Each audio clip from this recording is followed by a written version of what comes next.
ဆရာမများကျောင်းသားကျောင်းသူများအားလုံးကိုမင်္ဂလာပါလို့နှုတ်ခွန်းဆက်သပါတယ်ကျွန်တော်ကတော့အဝေးတိုင်းဒေသကြီးတောင်ရင်းကြီးမြို့နယ်6သိပ်ကုန်းကြီးရွာအမှတ်81အခြေခံပညာမူလတန်းကျောင်းမှာပညာသင်ကြားနေတဲ့ဝိခိုင်ကျောင်းသားလေးမောင်သားကောင်းဆံပဲဖြစ်ပါတယ်ဒီနေ့ကျရောက်သော89ကြိမ်မြောက်အာဇာနည်နေ့ကိုဂုဏ်ပြုပြီးအာဇာနည်ကြီးများ၏သွေးမြေကြရင်နဲ့အနာဂတ်၏ကြာပန်းပွင့်နေ့များခေါင်းစဉ်နဲ့အတူဟောပြောသွားမှာဖြစ်ပါတယ်ခင်ဗျာတမိုင်းဆိုတာဖြတ်ကနေလေးပြီးပြောင်းွယ်သွားတဲ့လျှက်စီးကြောင်းတစ်ခုမဟုတ်ပါဘူးမျိုးဆက်တစ်ခုကနေတစ်ခုကိုလက်စိတ်ကန်းဒေတာဝင်မဲ့မိရှုတစ်ဆောင်ဖြစ်ပါတယ်ဇူလိုင်လ19ရက်နေ့ဟာဝမ်းနဲ့ကျူကစရာနေ့တစ်နေ့ဖြစ်ပေမဲ့အခြားတစ်ပတ်မှာတော့မျိုးချစ်စိတ်ရက်နဲ့အာဇာနည်စိတ်ရက်တွေပေါက်ပွားရှင်သန်လာတဲ့နေ့တစ်နေ့လည်းဖြစ်ပါတယ်ကျွန်းလူတွေကရုံထွက်လာတဲ့ဂျာပန်ပြည်လိုဘလို့ဖက်ခဲပဲရှိရှိနိုင်ငံနဲ့လူမျိုးတို့အကျိုးပြုမဲ့အာဇာနည်စိတ်ရက်တွေကိုကျွန်တော်တို့လူငယ်တွေရဲ့ရှင်ထဲမှာဘလို့ရှင်းသန်လာအောင်လုပ်ကြမလဲဆိုတာကိုကျွန်တော်သာကောင်းဆန်ကပြောပြပေးတော့မှာဖြစ်ပါတယ်ခင်ဗျာ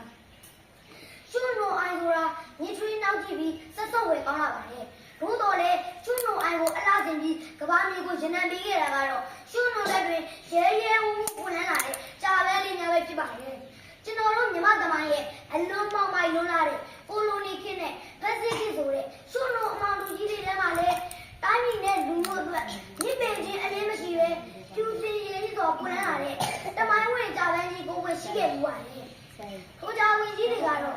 ဘိုးကျော်အောင်ဆန်းဒီတော့ဥပဒေဥပဝင်းဥရဇက်တခင်မြမမ်းမှုတော်ဝါကြီးဆက်ဆက်တော့နန်းပါပိုင်းအသူဝင်ဦးအောင်အောင်နဲ့အသက်အငယ်ဆုံးဖြစ်တဲ့ရဲဘော်ဘူထွေးတို့ပဲဖြစ်ပါတယ်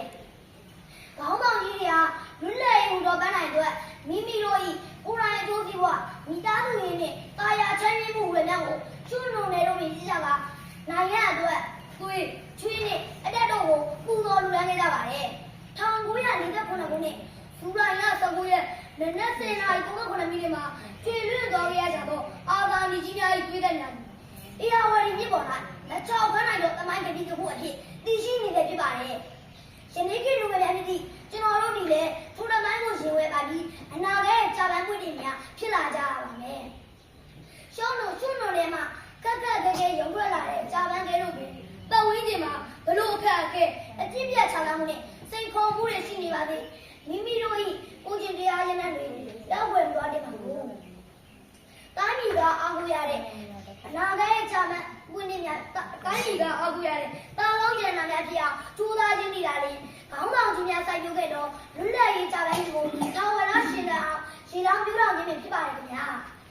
ညီကုန်းနေနဲ့တင်ပြရမယ်ဆိုရင်တော့ဇူလိုင်လရဲ့တမိုင်းဝင်